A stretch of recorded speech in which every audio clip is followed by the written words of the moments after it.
बहुत से लोग कहाँ से पकड़ते हैं पन्ना, कहते हैं कथा सुनी थी, कथा में तो कुछ था ही नहीं, कथा में यही तो है, ओम बोलो, श्री सत्यदेवाय नमः बोलो, भजन करो, भजन सुनो, वही तो कथा है। सिर्फ पन्ने पलटने से कथा नहीं होगी। तो अब यहाँ पर तो भगवान का भजन सुनकर नारद जी ने, हे जनार्दन इस व्रत का फल क्या है, क्या विधि है, कब करना चाहिए तथा पहले किसने किया है बताइए।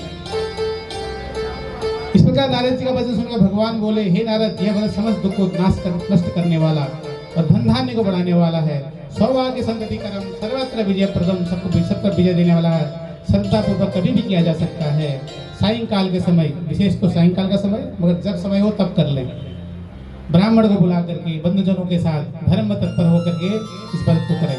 और किसी देव स्थान में कर ले और कल्याण, घर में तो तुमको शुद्धि देनी पड़ेगी ना, कोई अशुद्धि होगी तो तुम जिम्मेवार हो, और देव स्थान में गए वहां तो शुद्धि है ही है। और गंगा जी के बीच में बैठ के गंगा हर हर गंगे कर रहे हो, अब बगल से कोई लाश भी बह जा रही है तो चलने दो भाई, हर हर गंगे, और घर में गंगा जल का लोटा ले आए, और उस लोटे में अगर मक्खी पड़ जाए तो क्या दोबारा पियोगे, क्योंकि वो सीमित होगी ना, और गंगा क्या असीमित, तो अशुद्धि नहीं है वहाँ, तो मंदिर ऐसे असीमित है, तीर्थ स्थान असीमित है, और जहाँ आप कर रहे हो ये गंगा का किनारा, भगवती का दरबार। कहते हैं इस प्रकार जिसने इस व्रत को किया उसके बाद किसने किया, नारद जी कहते हैं भगवान का भजन सुनकर नारद जी ने, हे जनार्दन इस व्रत का क्या विधि है ये बताएं, कब करना चाहिए। तो भगवान ने कहा किसी समय, सायंकाल के समय, कभी भी किसी भी दिन जब आपके पास समय हो, एक दिन मुहूर्त देख लेना, उस दिन मुहूर्त पर व्रत को करना, तुम्हारा कल्याण होगा। बंधुजनों के साथ धर्म तत्पर होकर श्री सत्यनारायण का भोजन करें, केले का फल, गऊ का दूध, गेहूं का आटा, चीनी मिश्रित उसके अभाव में चावल का आटा आदि मिलाकर के प्रसाद बनाएं, भगवान को अर्पण करें, विप्राय दक्षिणाम दद्यात् तथा सुरत्वा जनेन सह, अपने बंधुजनों के साथ, देखो इसके बाद ध्यान रखना, अपने प्रेमी जनों के साथ, पारिवारिक जनों के साथ, अपने मित्रों के साथ कथा का श्रवण जरूर करना चाहिए। क्या कोई पार्टी करता है, अकेले कर लेता है क्या? गली में खड़े होके कोई विवाह तो नहीं कर लेता, गली में खड़े होके कोई किसी प्रकार का कोई उत्सव तो नहीं मना लेता ना। उत्सव के लिए कौन कौन चाहिए, सब चीज। आज क्या है, कथा उत्सव, कथा का उत्सव। और मैं कहता हूँ 12 महीने में एक बार सबको करना चाहिए। इतना हम जिंदगी में कमा जाते हैं, इतने धन आ जाता है, इतनी व्यवस्था हो जाती है, क्या हम एक दिन नहीं लगा सकते, 365 दिन में निकाल सकते हैं। और दिन और महीने कथा घर में पढ़ लो, मगर एक वर्ष में एक प्रण करना चाहिए कि एक बार हम अपने सामर्थ्य के अनुसार से पूरा करेंगे। और कितना खर्चा आ जाएगा, अरे 5, 4, 2, 4 हजार रुपये भी इकट्ठे करोगे तो 12 महीने में तो अच्छा खासा पैसा इकट्ठा हो जाएगा। भाव होना चाहिए ना। अभी आगे सुनोगे जिन्होंने भाव किया उनको कितना सरलता पड़ गया और कितने आसान से हो गया। तो इस प्रकार अपने बंधुजनों के साथ इस व्रत को करें, और जो मनुष्य इस व्रत को करेगा, इस कथा को सुनेगा, उसको वांछित फल मिलेगा। विशेषकर कलयुग में इससे सरल उपाय और कोई है ही नहीं। तो आज कल तो बहुत कुछ चीजें छूट गई हैं। पहले क्या होता था, कोई घर में पूजा हुई, सत्यनारायण जी का व्रत कर लिया, शादी हुई, सत्यनारायण जी कथा कर लिया, बच्चा हुआ, सत्यनारायण जी कथा कर लिया। ये लोगों को समझ में नहीं आया, कब खत्म हो गया। कब हम जो है मॉल में जाकर के डीजे बजा करके खुश हो गए। अरे डीजे बजा के खुश होते, घर में आके भी शांति मिलती है ना? शांति तो मिलती नहीं, खर्चा उससे ज्यादा हो जाता है दिखावे में। और ये दिखावा माफ करना, ज्यादातर दिखावा हमारे ही लोग कर रहे हैं, सनातनी लोग ही करते हैं। अन्य लोगों को मैंने दिखावा करते कम ही देखा है। और मैं नाम नहीं लूंगा, आप जानते हैं बहुत से लोग तो पुराने कपड़ों में सारे उत्सव मना लेते हैं, मगर हमारे यहाँ ऐसा नहीं है। हमारे यहाँ क्या, रंग बिरंगे रहो मगर नियमित रहो। श्री स्कंद पुराण देवाखंड श्री सत्यनारायण व्रत कथायाम प्रथमः बोलो श्री सत्यदेव भगवान की जय। संघनाथ करें, संघनाथ।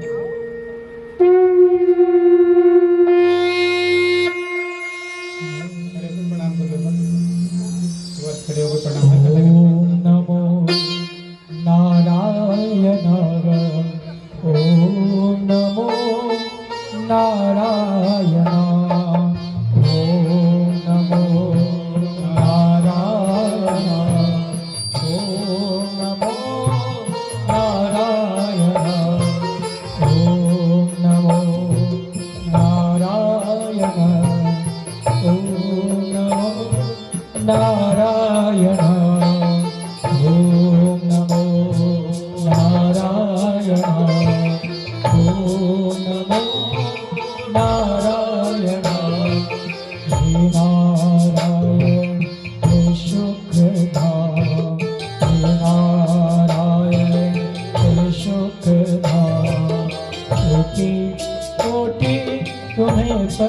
नारायण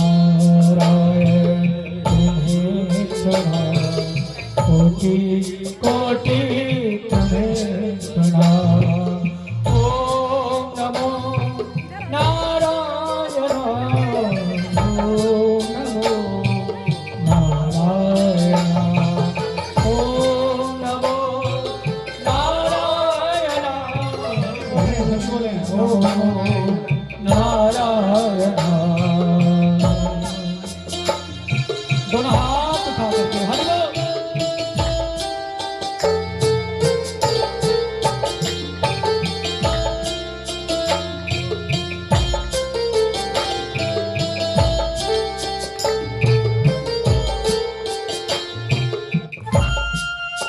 जय श्री हरि।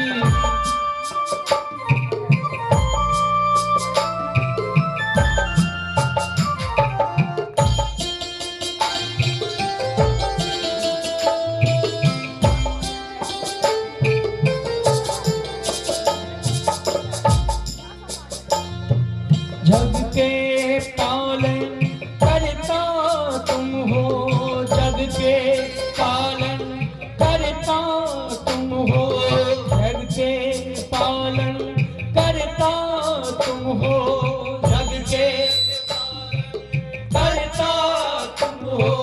वैकुंठ लोक तुम्हारा धाम, वैकुंठ लोक तुम्हारा धाम। शेष नागे पे तुम विराजो, शेष नागे पे तुम विराजो, शेष नागे पे तुम ही विराजो, शेष नागे पे तुम ही विराजो। रखते हो प्रभु सब हे नारायण हे सुखदायक, कोटि कोटि तुम्हें प्रणाम। हे नारायण हे सुखदायक, कोटि कोटि तुम्हें प्रणाम। नारायण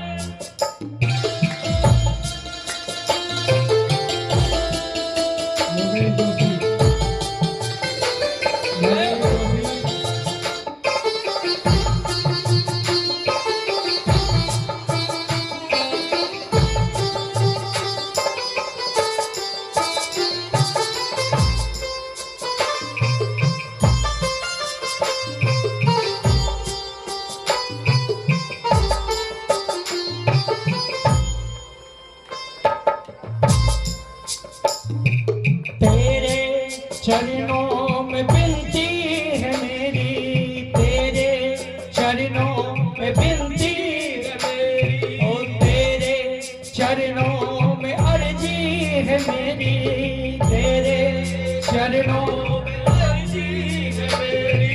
खाली न मोड़ो हे नारायण, खाली न मोड़ो हे नारायण। हे चक्रधारी सुदर्शनधारी, हे चक्रधारी सुदर्शनधारी, हे चक्रधारी सुदर्शनधारी, हे चक्रधारी सुदर्शनधारी। तेरे चरणों में मेरा प्रणाम, हे नाथ नारायण हे सुखदायक, कोटि कोटि तुम्हें प्रणाम। हे नाथ नारायण कोटि कोटि तुम्हें प्रणाम। ओम नमो नारायण, ओम नमो नारायण, ओम नमो नारायण, ओम नमो नारायण। बोलिए श्री सत्यनारायण भगवान की जय।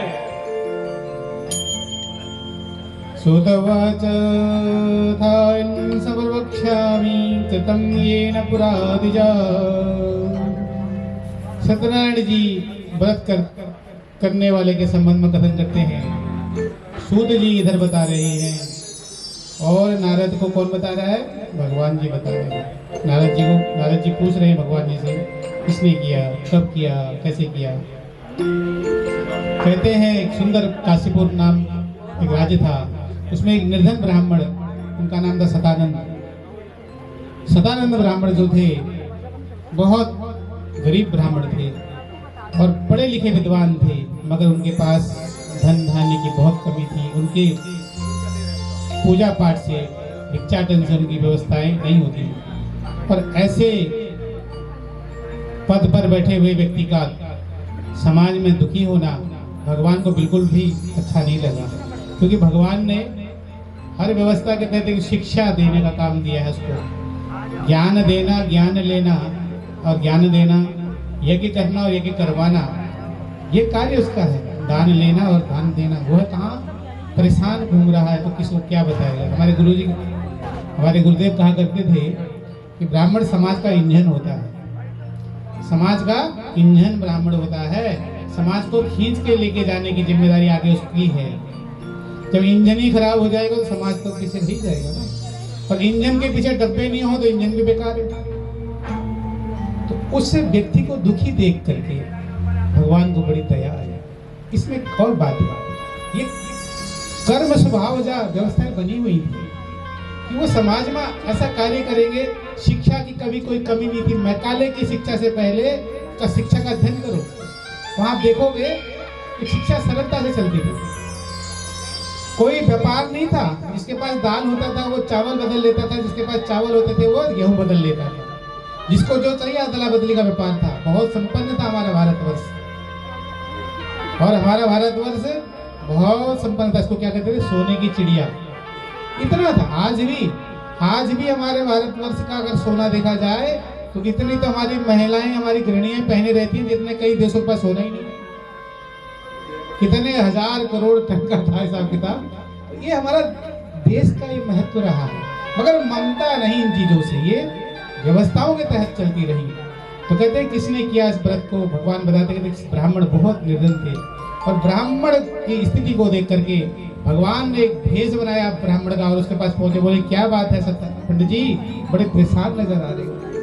सतानंद जी बोले प्रभु आप तो बड़े बुजुर्ग और ज्ञानी लग रहे हैं, मैं बहुत दुखी हूँ, बहुत पढ़ लिख के आया हूँ, मगर मेरी विद्या लोगों को समझ में नहीं आती है। लोग कलाकारी दिखा करके आधा अधूरा ज्ञान बता करके आगे बढ़ जाते हैं और मैं विद्वान हूँ मगर मेरी कोई नहीं, लोग मेरा भाव नहीं समझ पा रहे। तो भगवान ने जब ऐसा कहा, भगवान रूपी वृद्ध ब्राह्मण ने, तो सतानंद जी कहते हैं कि कोई उपाय हो तो बताइए, कृपा करके बताइए। कहते हैं देखो ब्राह्मण देवता, इस प्रकार से भटको मत, क्योंकि ब्राह्मण का कार्य पहले खुद तप करे फिर तपस्या करवाए। खुद तो यजमान की पूजा करा दे और खुद के लिए पूजा ना करे तो फिर क्या फायदा? फिर तो लाभ नहीं ना, फिर तो उपदेश दे दिया, खुद करना नहीं। तो ऐसा है तो मैं रास्ता बता रहे हैं और एक बहुत सरल सा व्रत है सत्यनारायण जी का, इसका व्रत करो, इससे तुम्हारा कल्याण हो जाएगा। इति संचित्य विप्रो रात्रो निद्रान लब्धवान। वो घर आ गया ब्राह्मण, सतानंद जी घर आ गए और सोचे कि ये तो बहुत बड़ी विधियां बता दी हैं, हमारे पास तो व्यवस्था ही नहीं है, मेरे बच्चों का भोजन पूरी तरह नहीं हो रहा है, कैसे करूंगा, बड़ा मुश्किल है। मगर फिर भी चिंता करके चिंतित रहे, रात में नींद नहीं आई। सुबह उठे, तदा अपराध समुत्थाय सत्यनारायणं व्रतं करिष्ये। संकल्प ले लिया, सुबह उठे और उठ के संकल्प लिया कि मैं भगवान सत्यनारायण जी का व्रत कर ही लूंगा, जैसे भी होगा देखा जाएगा, जो होगा आज मैं भिक्षा के लिए जाता हूँ। देखिए सत संकल्प। आप भी लोग बैठे हुए हैं, मन में संकल्प कीजिए, मन में भावना कीजिए कि हम भी उत्सव करेंगे, हम भी उत्सव करेंगे। निश्चित आप एक वर्ष में एक बार उत्सव कर पाएंगे। इसी प्रकार सत्यनारायण के व्रत के लिए, भगवान सत्यनारायण जी के व्रत के लिए उस ब्राह्मण ने सोचा और उस दिन वो ऐसी जगह पहुंच गए जहां धनियों का नगर था। लोगों ने बड़ी मंत्रों को सुन के बड़े प्रसन्न हुए। जितना उनको दक्षिणा मिली थी उससे दुगना दान मिल गया। और कहते हैं घर आकर के ब्राह्मण देवता ने व्यवस्था बनाई, अगले दिन विधि पूर्वक सबको बिठाया और व्रत किया। और उस व्रत के प्रभाव से वो ब्राह्मण दिनों दिन धनी हो गए। कितने धनी हो गए, मगर उन्होंने अपना व्रत पूजन करना नहीं छोड़ा। नित्य पूजन करते, गायत्री जपते, दूसरों को उपदेश देते गायत्री जपो। किसी को दुखी देख के उसका सहारा बन जाते। अरे तुम दुखी मत हो, मैं हूं ना, ऐसा कर लो, ये कर लो, ऐसे रास्ता बताते थे। कुछ लोग हमसे जुड़े हुए लोग भी बोलते हैं, गुरुजी आप बोल देते हो मैं हूं ना, तो हमारे लिए तो बड़ा बल आ जाता है। तो यही हमारी परिचर्या रही, हमारा सनातन है। कौन है हम लोग? सनातन के लोग हैं, सनातनी।